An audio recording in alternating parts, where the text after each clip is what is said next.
Good morning, class.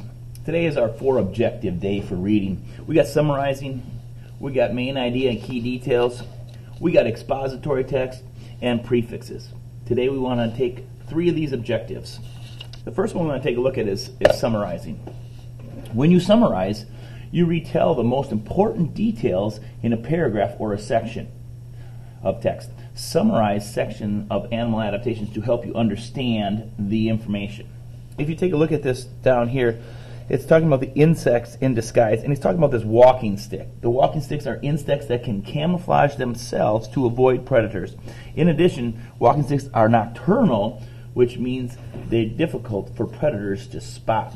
You notice how they took this whole big paragraph and they put it into 1 or 2 sentences to summarize it. So, to shorten it up, is what summarizing is. Summarizing is taking the sections of the text and putting it in your own words and making it shorter. Take a look at our Christ-like story for today.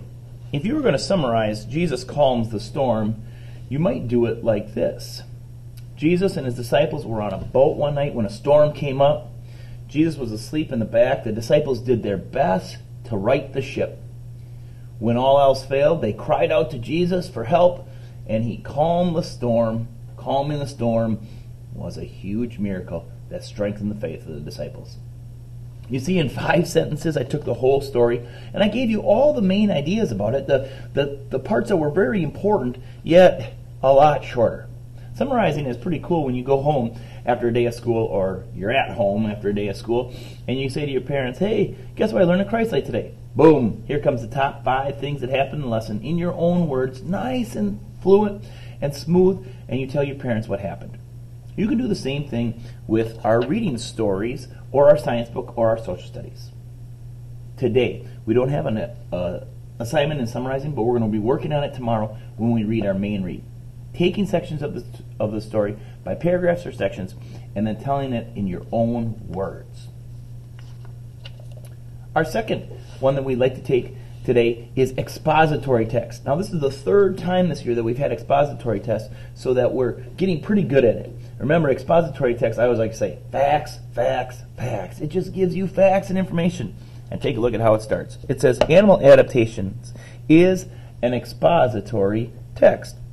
It gives facts and information about a topic. And then today we have 2 text features. Check them out in the middle of the page. First of all, we're going to have photographs with captions. Photographs illustrate what is in the text. Captions provide additional information. So you see this picture here. We've been talking all about these animals being able to find enough food in the winter. And so the caribou are going to eat these lichens. Well, not only is the texture talking about finding food, but then you have a picture of a caribou eating the lichens right off of the tree. I believe that's a birch tree there. It says lichens can grow in extreme temperature. And so the picture and the captions are those words, help you know what's going on in the story. And then the last one that we've had before is the headings. Headings tell what a section of text is mostly about. So if I was looking about finding food, I'd use this heading. If I was looking for insects in disguise, the walking stick, I would use this heading. This guides us into the right section of the text to find what we're looking for. All right, guys, expository text. Facts, facts, facts, and today we got some text features. We have 2 different text features, photos and captions, as well as headings. Keep that book close. It's in the small read, page 142. As you pull out your Tuesday assignment from your packet, this one's on the genre with text features, expository text. You can start with your name at the top. This one's going to check what we just read and what we found out there. Let's go ahead and take a look at it. It says giraffes adaptations. Now, notice the apostrophe is after the S, which means multiple drafts. This is plural, drafts, more than one. And then the apostrophe after the S means that they're going to own something. Well, they own adaptations. Now, before we even read it, you probably got some ideas from past knowledge of what giraffes adaptations are. Well, the caption and the picture might help us. The giraffe's flexible tongue I was going to say his long neck. His flexible tongue reaches between the thorns to remove the leaves. Let's read the paragraph. Where giraffes live, there are few kinds of plants for animals to eat. So giraffes' bodies have adapted to eat the plants that are available.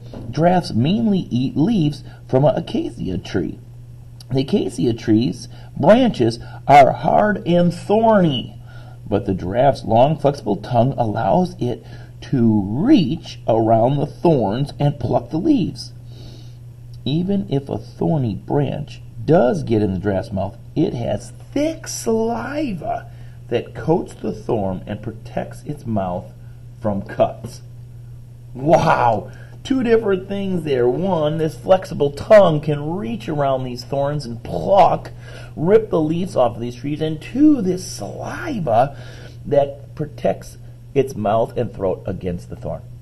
I don't know if you noticed what I just did, but I summarized this little section of text as we learned about in our first objective. Well, let's take a look at our questions today. Now, guys, this is the second quarter, so it's time for me to stop doing so much work and you to start doing a little bit more work. So if you've done a great job watching the video in the past and done this assignment, it should be a piece of cake. Some questions will have two answers. I like to put two numbers there. For example, what is the heading? And give an example of the topic it introduced. And I like to put 1 and 2 there to make sure that I have both of those answers down. Okay, let's read the first one. How do you know this text is expository text? Again, I always go back to my book. Lots of the answers can be found in my book. Here's the two things this week that we're working on with expository text. Gives facts and information about a topic. That's the one that I'm going to choose. I'm going to make a complete sentence out of that one. How do you know this text is expository text?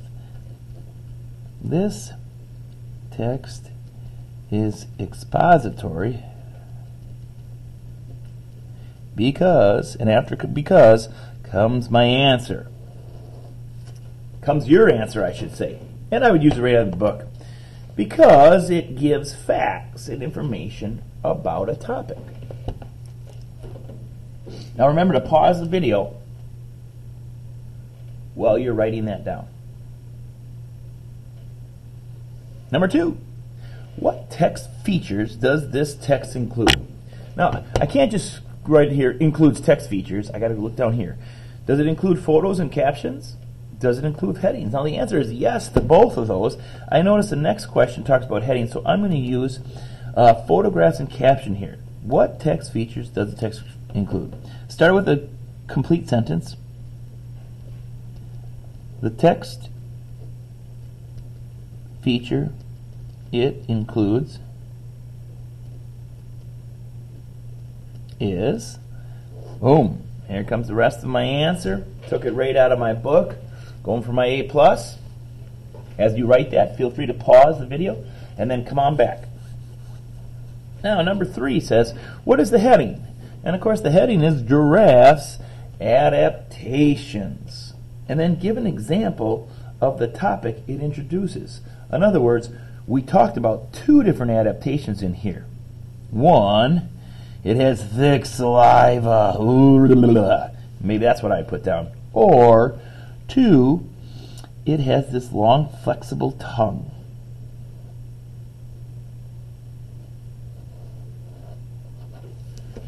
So that would be the answer for number 2 there in number 3. Again, I'm writing less this time. You're writing more. Take your time. Do great work. Jump down to number 4. How do the caption photo help you understand it better? You're going to start off with the complete sentence. The caption and photo help me, and then whatever it helps you to do. Now, I like it because this bush, even though it's in black and white, you can see how tough the branches of this bush look, and he's got his head right up in there.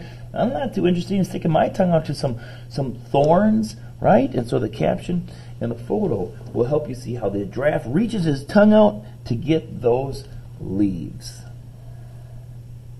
All right, check to make sure you've ended with periods, that you got complete sentences, and that you've answered the question completely, especially number 3 where you need 2 answers, and then go back into your folder, and then stay tuned. We're going to take one more objective in our next video.